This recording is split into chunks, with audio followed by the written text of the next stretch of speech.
करवा चौथ आज 10 अक्टूबर को जाने व्रत पूजा का शुभ मुहूर्त। शिमला में इतने बजे होगा चांद का दीदार। महिलाएं करवा चौथ का व्रत अपने सुखी वैवाहिक जीवन और पति की लंबी उम्र के लिए हर वर्ष रखती हैं। सुहागिनें इस दिन निर्जल व्रत रखती हैं, इसलिए यह व्रत निर्जला व्रत भी कहा जाता है। इस वर्ष यह पावन पर्व 10 अक्टूबर को मनाया जाएगा। इसी दिन महिलाएं उपवास रखेंगी। आपको बता दें, करवा चौथ का इंतजार हर भारतीय सुहागिन महिला साल भर करती हैं। ये दिन न सिर्फ निर्जला व्रत रखकर पति की लंबी उम्र की कामना करने का है, बल्कि ये अवसर होता है सुहागिन महिलाओं के श्रृंगार और सजने संवरने का। ऐसे में महिलाएं अपने हाथों पर मेहंदी अवश्य लगाती हैं। शिमला में भी मेहंदी लगवाने के लिए महिलाओं में खासा उत्साह रहा। गुरुवार को विवाहित महिलाएं, नए दुल्हनों के अलावा युवतियां शेरे पंजाब के मॉल रोड, झांसी पार्क और टका बेंच के पास मेहंदी लगवाने के लिए बड़ी संख्या में पहुंची।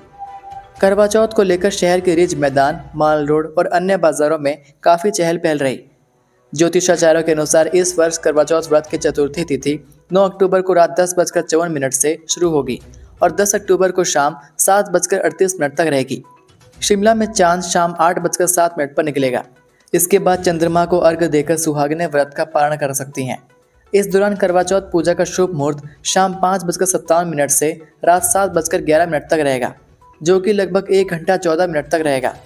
सुहागिन महिलाओं के लिए यह एक महत्वपूर्ण पर्व है।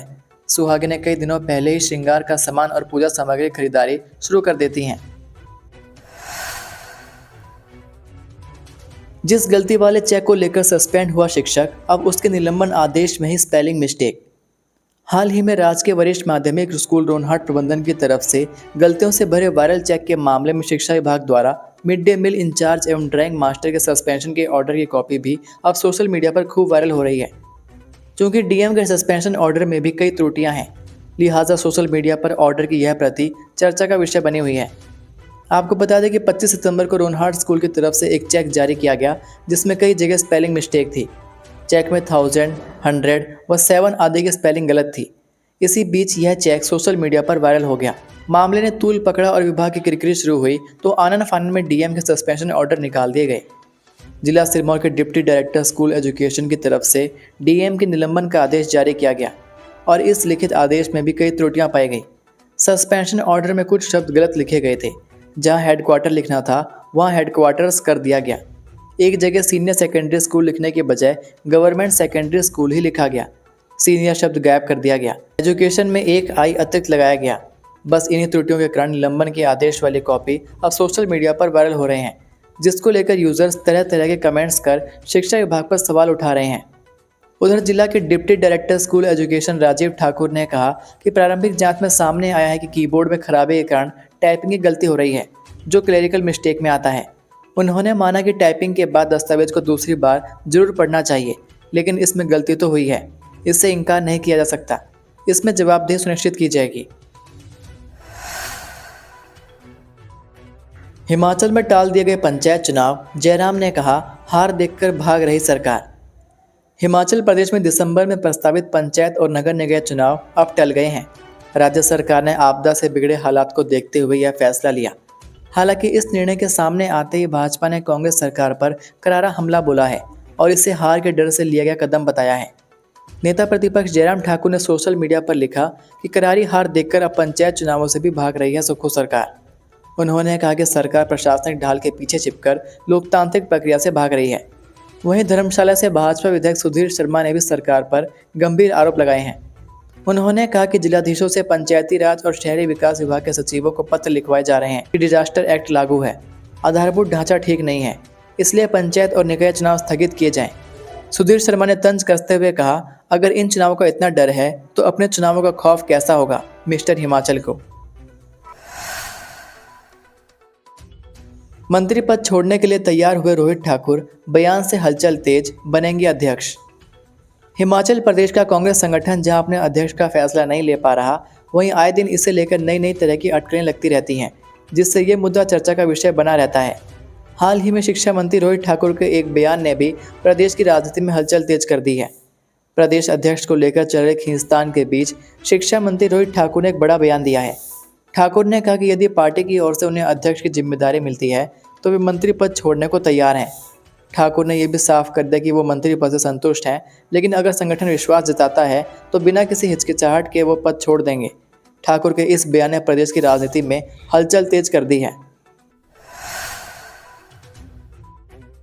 चलती एचआरटीसी बस का खुला टायर, महिलाओं समेत 40 लोग थे सवार, चीखों से दहला इलाका। हिमाचल प्रदेश की लाइफलाइन कहलाई जाने वाले एचआरटीसी बसों की हालत किसी से छिपी नहीं है। एचआरटीसी कई बसों की हालत इतनी खराब है कि वो चलते चलते कहीं भी रुक जाती है। लोगों को मजबूरन खटारा बसों में सफ़र करना पड़ रहा है। ताज़ा मामला हिमाचल के कांगड़ा जिले से सामने आया है, जहां पर मंडी पठानकोट राष्ट्रीय राजमार्ग 154 पर एक चलती एचआरटीसी बस का टायर खुल गया। बस का टायर खुलते उसमें सवार लोगों में चीख पुकार मच गई। आपको बता दें कि जम्मू के कटरा से पालमपुर आ रही एचआरटीसी बस का पिछला टायर अचानक निकल गया। बस में उस समय करीब 40 यात्री सवार थे। हादसा परौर के पास राधा स्वामी सत्संग भवन के तीखे मोड़ पर हुआ। हादसे के वक्त बस में सवार लोगों में अफरा तफरी मच गई। गनीमत यह है कि बस उस समय चढ़ाई पर थी और चालक ने पूरी सूझबूझ दिखाते हुए वाहन को नियंत्रित कर लिया, जिससे सभी यात्री सुरक्षित बच गए। इस घटना ने परिवहन निगम की कार्यप्रणाली और तकनीकी जांच प्रणाली पर गंभीर सवाल खड़े कर दिए हैं। कटरा से पालमपुर तक करीब 258 किलोमीटर की लंबी दूरी तय करने वाली बसों की यात्रा से पहले सुरक्षा जांच और टायरों की फिटिंग का निरीक्षण किया जाना जरूरी होता है। अलग होगा सीबीएसई स्कूलों के भवनों और वर्दी का रंग, मैस में मिलेगा पौष्टिक आहार, 86 ने पूरे किए मापदंड। हिमाचल प्रदेश में सीबीएसई पाठ्यक्रम में बदले जाने सीबीएसई स्कूल के भवनों और विद्यार्थियों की वर्दी का रंग अलग होगा। इन स्कूलों में विद्यार्थियों को पौष्टिक भोजन उपलब्ध करवाने के लिए मैस भी खुलेगी। पहले चरण में चयनित 100 में से 86 नहीं सीबीएसई के मापदंड पूरे किए हैं। शेष 14 स्कूल मानकों पर खरे नहीं उतरे। मुख्यमंत्री सुक्खू ने वीरवार को राज्य सचिवालय में शिक्षा विभाग की समीक्षा बैठक में शेष स्कूलों से संबंधित प्रक्रिया भी जल्द पूरी करने के अधिकारियों को निर्देश दिए। सुक्खू ने कहा कि अगले शैक्षणिक सत्र से प्रथम चरण में प्रदेश भर में 100 स्कूलों को सीबीएसई पाठ्यक्रम पढ़ाया जाएगा। उन्होंने शिक्षा विभाग को इस संबंध में सभी तैयारियां तय समय सीमा के भीतर पूरी करने के निर्देश दिए। सीबीएसई पैटर्न आधारित स्कूलों का अलग रंग होगा और यहां पढ़ने वाले विद्यार्थियों की अलग रंग की वर्दी होगी। इन स्कूलों में स्मार्ट कक्षाओं के साथ साथ मैथ्स का प्रबंध भी किया जाएगा और विद्यार्थियों को पौष्टिक भोजन प्रदान किया जाएगा। हिमाचल में चैन की नींद सो रहा था परिवार, आधी रात को खत्म हो गया सब कुछ। हिमाचल प्रदेश के मंडी जिले में एक 2 मंजिला मकान पूरी तरह जलकर राख हो गया। घटना रात 1 बजे की बताई जा रही है। हादसे में 7 कमरों के मकान में आग लगी थी। दुख की बात है कि जिस गांव में घटना हुई वहां सड़क सुविधा नहीं है। ऐसे में दमकल विभाग की गाड़ी घटनास्थल तक नहीं पहुंच पाई। वहीं स्थानीय प्रशासन ने मौके पर पहुंच नुकसान का आंकलन किया। सराज विधानसभा क्षेत्र की ग्राम पंचायत जुफरकोट के कटगाड़ गांव में मकान में भीषण आग लगने का मामला सामने आया।